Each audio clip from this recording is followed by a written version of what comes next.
A racist town. A cop who never thought twice about the lives of black children. And two tiny twins, who had nothing left but a desperate plea for help. The moment they spoke, everything changed. What he did next would leave the whole world speechless.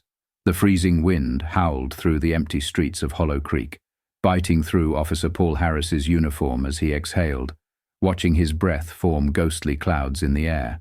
His squad car's heater struggled against the bitter December night, making valiant but futile attempts to keep him warm. 8 minutes. That was all that stood between him and the end of his shift.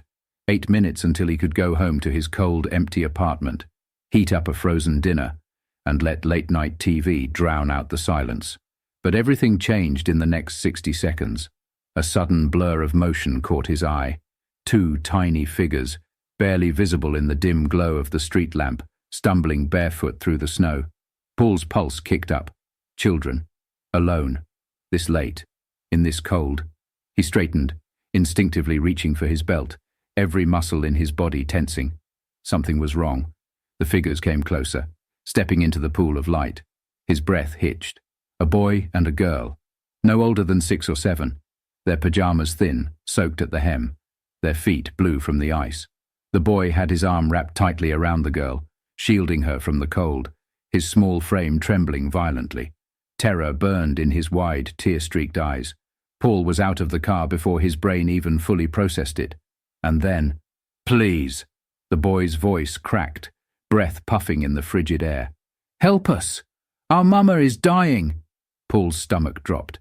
Dying. The little girl buried her face in her brother's chest, her tiny fingers clutching desperately at his shirt. Paul crouched down, his police instincts warring with the pure human panic twisting in his gut. "Where is she?" he asked, keeping his voice calm, even as his pulse thundered in his ears. The boy grabbed his hand. His skin was ice cold, trembling uncontrollably. "Please, come. Now." Paul didn't hesitate. He followed as they took off running, barefoot over the frozen pavement, leading him through the silent town, past dark houses, toward the outskirts where the trailer park loomed like a forgotten graveyard. His gut twisted. The air felt heavier here. Wrong. They stopped at a battered, rusting trailer, its metal siding peeling, its front door hanging open, swaying in the wind like a broken jaw. Paul's hand went to his weapon. Every instinct screamed danger. The boy pointed with a trembling hand. "In there!" Paul took a steadying breath, drew his flashlight, and stepped inside. The cold was worse inside than out. The dim beam of his flashlight swept over the tiny, cramped living space. Peeling wallpaper, a broken heater, open kitchen cabinets with nothing but a few dusty cans shoved to the back. And then, his light landed on her. A woman lay crumpled on the floor, limbs twisted like a broken doll. Her chest barely moved. Her fingers curled around something metallic. Paul stepped closer. The flashlight caught the object in her hand, reflecting back at him with cruel familiarity. His stomach dropped. It was a police badge. His breath stopped. He knew this woman, and when he turned and looked into the children's desperate, pleading eyes, his past came crashing back like a tidal wave. 15 years ago he walked away from this moment, but now he had no choice but to face it. Paul's heart hammered as he knelt beside the woman on the floor. Her skin was cold, her breathing shallow. His flashlight trembled in his grip as it swept over her face, and then it hit him like a truck. Cassandra. The name formed in his throat but never left his lips. 15 years. That was how long it had been since he last saw her, since he last heard her voice, since he last walked away. And now, here she was, dying. The police badge in her hand felt like a cruel joke, a ghost from another life. His badge, the one he had given her all those years ago, before things fell apart, before he left. The boy's voice snapped him back to reality. "Please, mister, do something. She won't wake up." Paul shook off the shock, reaching for her wrist. A pulse. Weak, but there. "She's still alive," he said, more to himself than to them. But she wouldn't be for long. Paul grabbed his radio, calling for an ambulance. His voice was steady, professional. His heart, anything but. Behind him, the little girl sobbed against her brother's chest. Paul shrugged off his jacket and draped it around them. They were freezing. "Stay here," he told them firmly. Help is coming. The boy, Jacob, shook his head violently. No, he choked out. They will take us away. Paul frowned. Who? Jacob's eyes darted to the door, then back to his sister. The people. The ones who took kids before. His voice trembled. They'll take Maya away from me. Paul didn't like the way that sounded. Before he could press for more, the ambulance's flashing red and blue lights pierced the night, painting the tiny trailer in flickering shadows. The kids panicked. Jacob clutched Maya tighter, pulling her back against the wall. Paul turned to them, lowering his voice. It's okay. They're here to help your mom. Jacob didn't look convinced. He wasn't afraid for himself. He was afraid of what would happen after. Paul watched as the paramedics lifted Cassandra onto the stretcher. She didn't stir.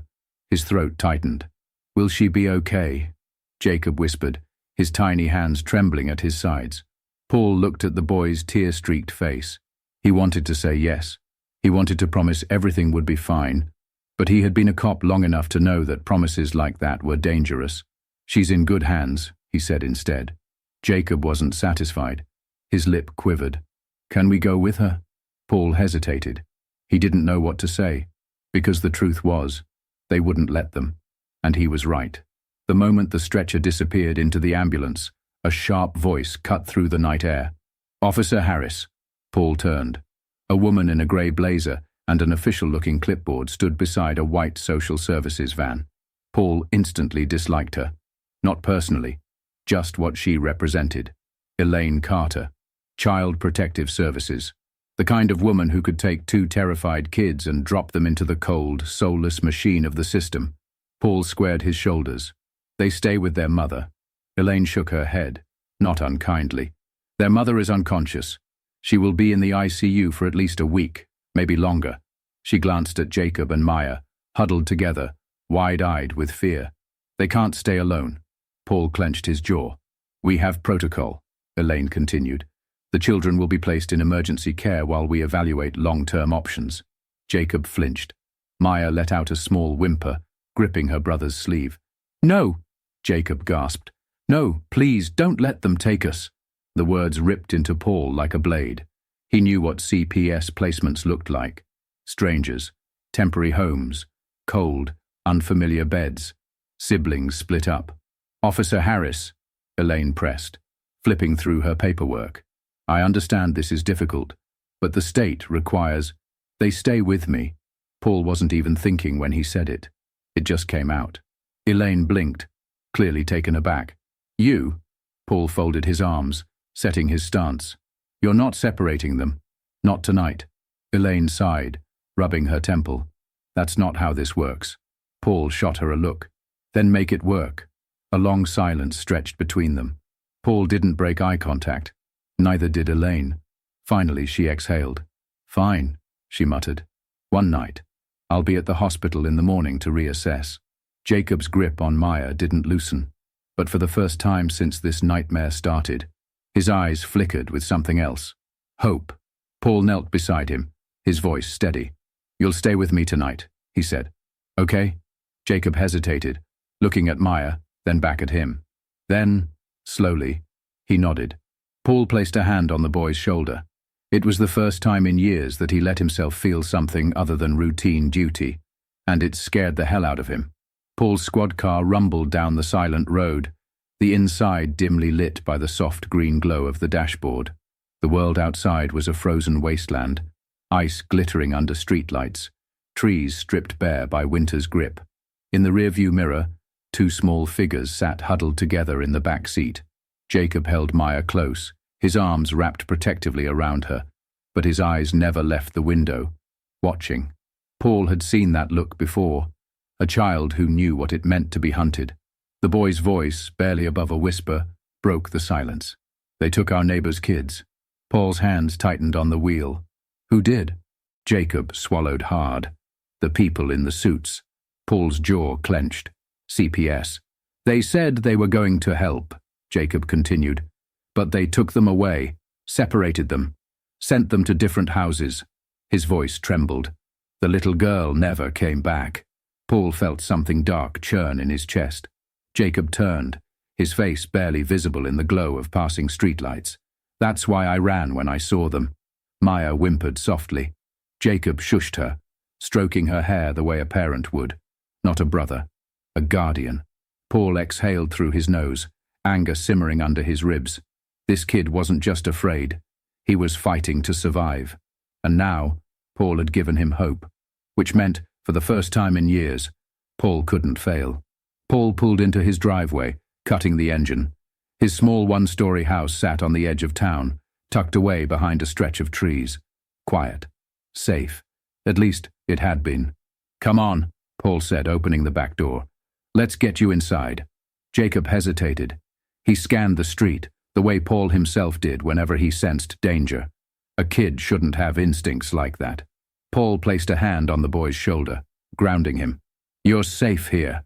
Jacob's muscles were tight beneath his thin shirt. Then, slowly, he nodded.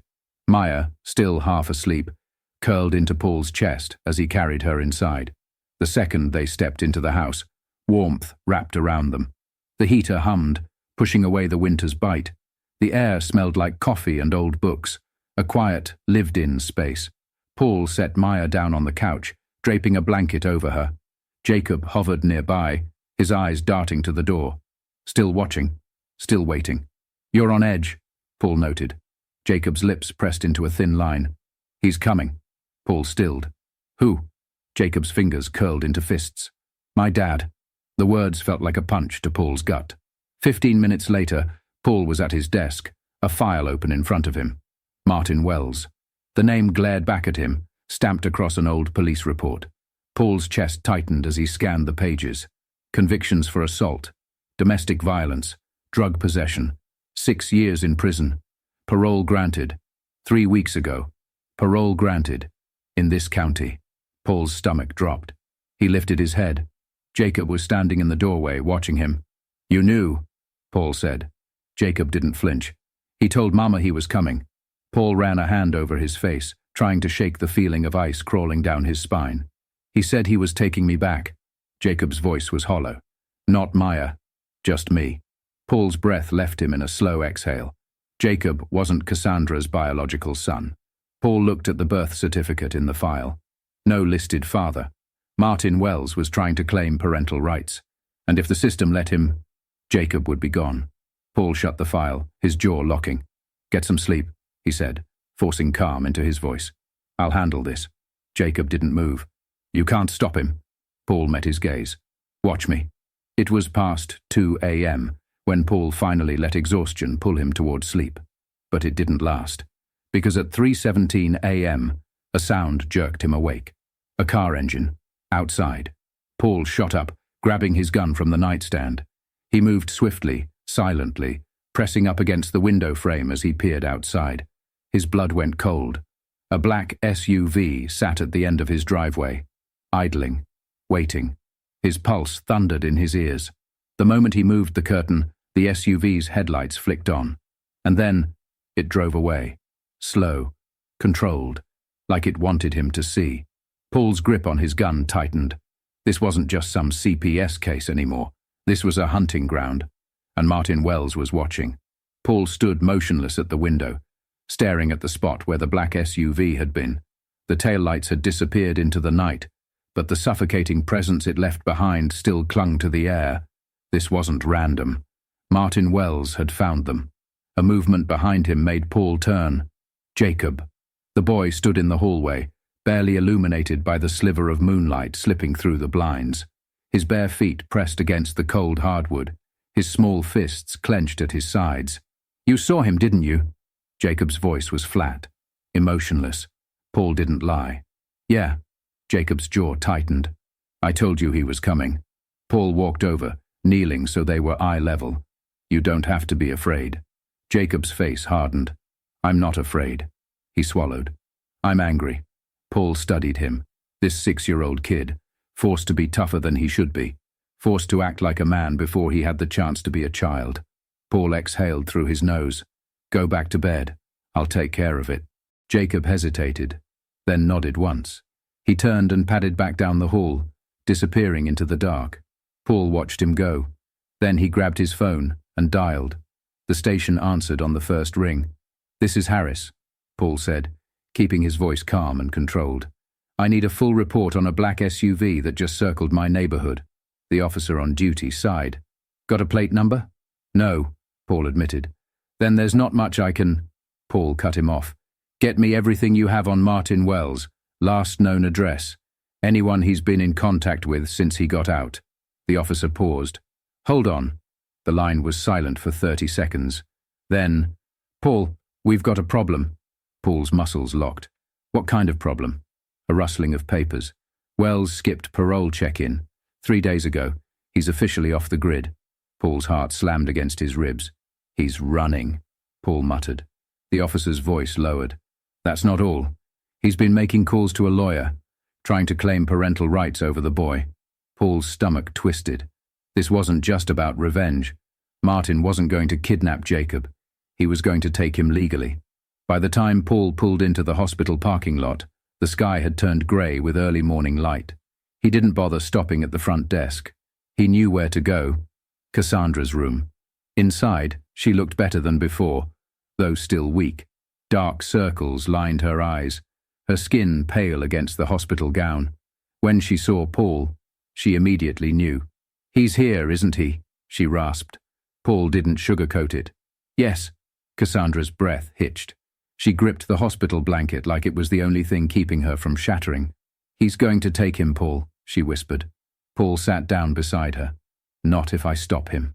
Cassandra let out a bitter laugh. "You don't understand," she murmured. "He's not just some violent idiot. He's smart, manipulative. He's got people, lawyers, connections." Her voice shook. "He will twist the system against me." Paul's pulse thundered. He knew how the legal system worked, knew how easily a man like Martin could play the reformed father card. Cassandra's next words nearly stopped his heart. "I never legally adopted Jacob." Paul's blood ran cold. "What?" Cassandra's eyes shined with unshed tears. "I tried," she said, voice hoarse, "but the paperwork never went through. Legally, Martin is still his father." Paul felt like he'd been punched in the gut. Martin had every legal right to take Jacob, and there wasn't a damn thing Paul could do about it. For the first time since this nightmare started, Paul felt fear crawl up his spine. Because he had promised Jacob he wouldn't let him go.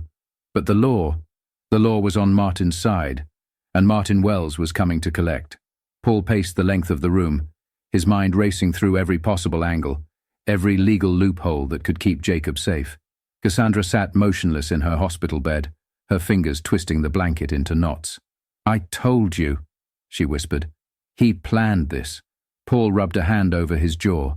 He couldn't shake the feeling that they were already 5 steps behind. Then his phone rang. Elaine Carter. Paul hesitated for half a second before answering. "Harris." Elaine's voice was cool, professional. "I need you to bring Jacob to the CPS office by noon." Paul's gut tightened. "Why?" Elaine sighed, like she hated being the bearer of bad news. "Martin Wells has filed for emergency custody. A judge granted a hearing for this afternoon." The room tilted. Cassandra's breathing turned shallow. "No," she rasped. "No, they can't." Paul forced his voice to stay even. "On what grounds?" Elaine didn't miss a beat. "He's the biological father. He has no criminal charges in the last 6 years. His lawyer is arguing that Cassandra has been hiding the child from him." Paul's grip on the phone tightened. Cassandra made a strangled noise. "Hiding?" She tried to push herself up, but her body betrayed her. Paul caught her shoulders, steadying her. "Breathe," he murmured. Elaine continued, unaware of the chaos unfolding in the hospital room. "I'm not saying I agree with this, Harris," she said, "but the judge is leaning in his favor. If you don't bring Jacob in today, you'll be interfering with a court order." Paul's jaw locked. Martin had just flipped the script. If Paul refused, CPS would drag Jacob out of his house anyway. If he went, Martin might walk out of the courtroom with him. There were no good options. Paul exhaled slowly. "We'll be there." Paul leaned against the kitchen counter, staring at Jacob, who sat stiffly at the small dining table. Jacob's knuckles were white around his juice cup. He hadn't taken a single sip. Maya sat next to him, swinging her feet, blissfully unaware of the storm about to hit. Finally, Jacob spoke. "He's winning, isn't he?" Paul clenched his fists. Not yet. Jacob's small hands shook. He's going to take me. The raw fear in his voice gutted Paul. He walked over, crouching in front of the boy. I made you a promise, he said, his voice firm. And I don't break promises. Jacob's eyes burned. You can't stop the law. Paul hesitated, because the kid was right. The law was a machine, and Martin had found the lever that would tear them apart. But Paul wasn't just a cop. He was a fighter, and this wasn't over. Paul rose to his feet. Get ready, he said. We're going to court. The air in the courtroom was thick with tension. Paul sat next to Cassandra, who had insisted on being there despite her weakened state. Jacob sat between them, small but unbreakable. Across the aisle, Martin Wells smirked. The man was clean-shaven, dressed in a suit, playing the part of the reformed father. His lawyer, James Richardson, oozed confidence. The judge, a greying man with sharp eyes, shuffled his papers. Mr. Wells, he said, glancing at the file. You claim you were unaware of your son's location. Martin nodded solemnly. That's correct, Your Honor. I was led to believe he didn't exist. When I found out the truth, I did everything legally within my rights to be reunited with him. Paul's teeth ground together. Martin turned to Jacob, his expression sickeningly soft. I just want to be a father to my son. Jacob flinched. Paul couldn't take it. He stood. Your Honor, that man is a liar. Richardson shot to his feet. Objection! Sustained, the judge said. He eyed Paul. Officer Harris, sit down. Paul clenched his fists and lowered himself into his seat, his pulse thundering. The judge sighed. Let's take a recess. Paul turned to Cassandra, his voice low and urgent. We're losing. Cassandra's lips pressed into a thin line. Then do something. Paul's mind raced. He had one shot, and it wasn't going to be in this courtroom.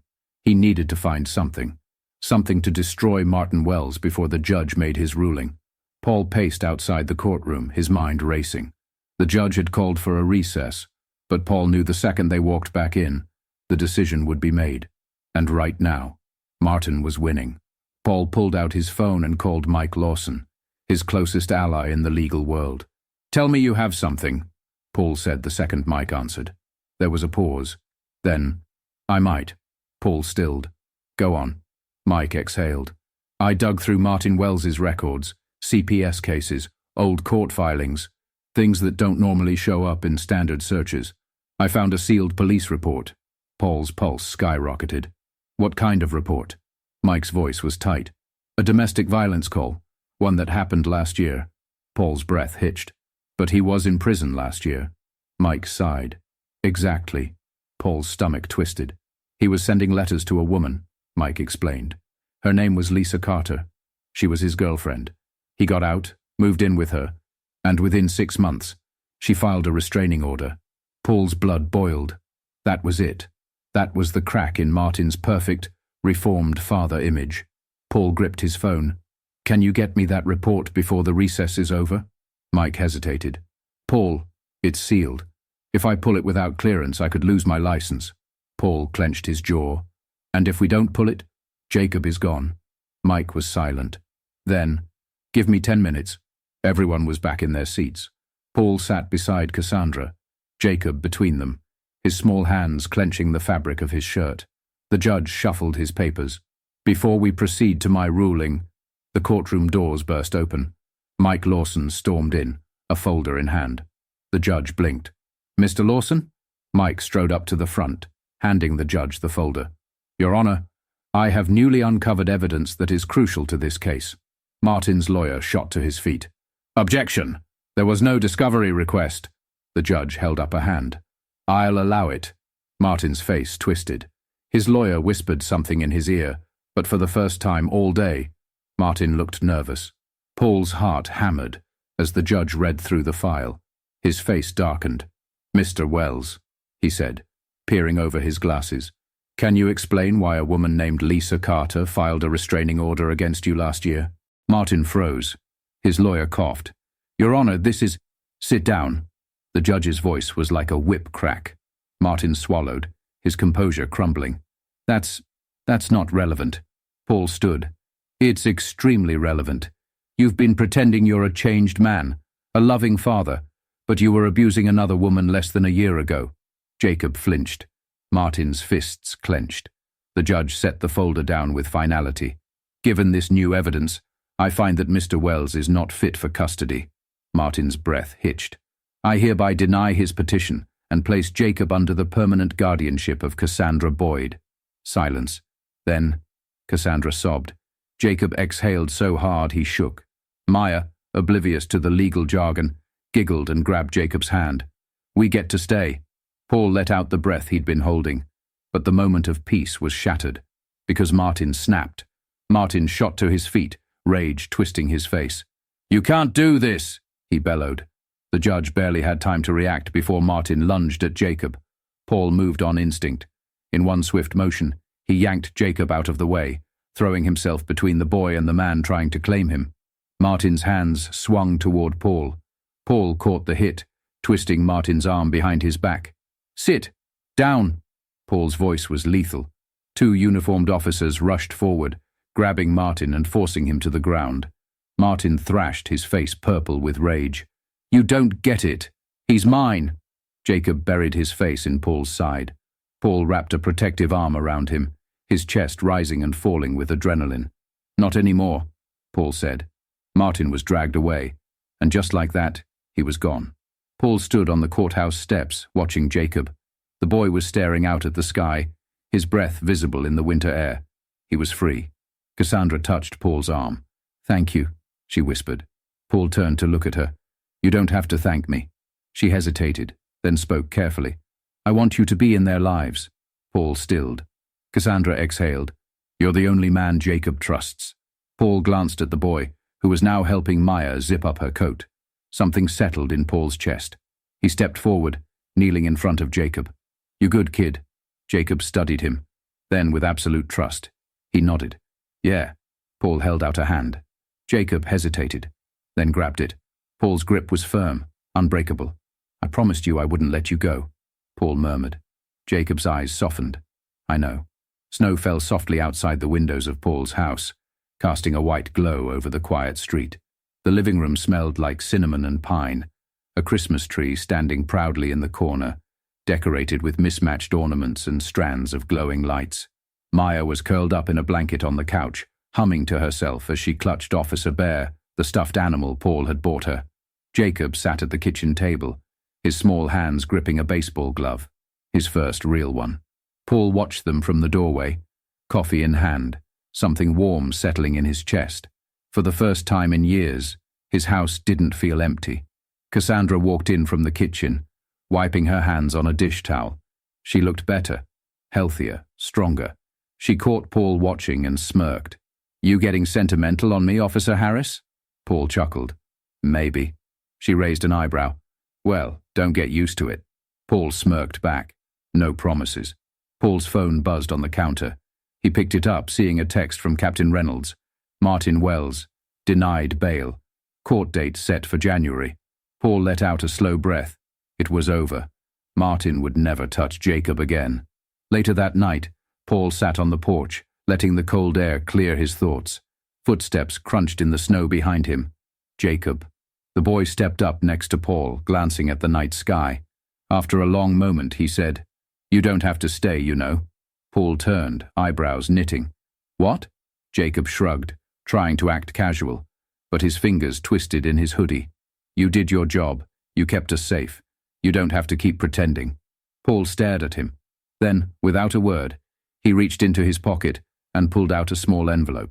He handed it to Jacob. Jacob hesitated, then opened it, his eyes widening. Inside was an official guardianship document. Paul had signed to become his and Maya's legal guardian. Jacob's hands shook, but Paul crouched down, his voice gentle but firm. I don't make promises I can't keep, kid, Paul said. And I promised you I wasn't letting you go. Jacob's throat worked hard, like he was trying not to cry. You really mean it? Paul ruffled the boy's hair. Yeah, I do. Jacob threw his arms around Paul's neck, clutching him tight. For the first time in his life, Paul didn't flinch away from the hug. He embraced it. And for the first time since this all started, Jacob let himself believe he was safe. Inside, Maya was standing on the couch, trying to hang the last ornament on the tree. Paul walked over, lifted her up onto his shoulders, and let her place the silver star on top. She giggled. "It's perfect," Jacob smirked. "It's crooked," Paul laughed. "Just like this family." Cassandra folded her arms, watching them with soft amusement. "Not bad, Officer Harris. Not bad." Paul glanced at the two kids, his kids, and smiled. "Yeah," he murmured. "Not bad at all." For the first time in years, Christmas didn't feel lonely anymore. The house was quiet, filled only with the soft hum of the Christmas tree lights and the faint sound of Maya breathing in her sleep. Paul stood in the doorway of the kids' bedroom, watching them. Jacob was curled up under his blanket, his new baseball glove resting beside him. For the first time in weeks, his face wasn't tight with worry. Maya clutched Officer Bear, her tiny fingers wrapped around its soft fur. Paul's throat tightened. They were safe. They were his. A lifetime on the force had taught him that not every battle was won with a gun and a badge. Some fights were waged in courtrooms, in quiet hospital rooms, in long, sleepless nights filled with doubt. And some victories. Some victories looked like two kids sleeping peacefully in a home that was finally theirs. Cassandra's voice cut through the silence. "You okay?" Paul turned. She stood in the dimly lit hallway, arms folded, her face unreadable. He looked back at the kids, then at her. "Yeah," he said softly. For the first time in years, it wasn't a lie. Cassandra's lips curved slightly. "Merry Christmas, Paul."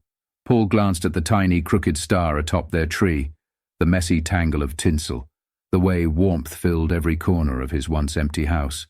He exhaled. "Merry Christmas."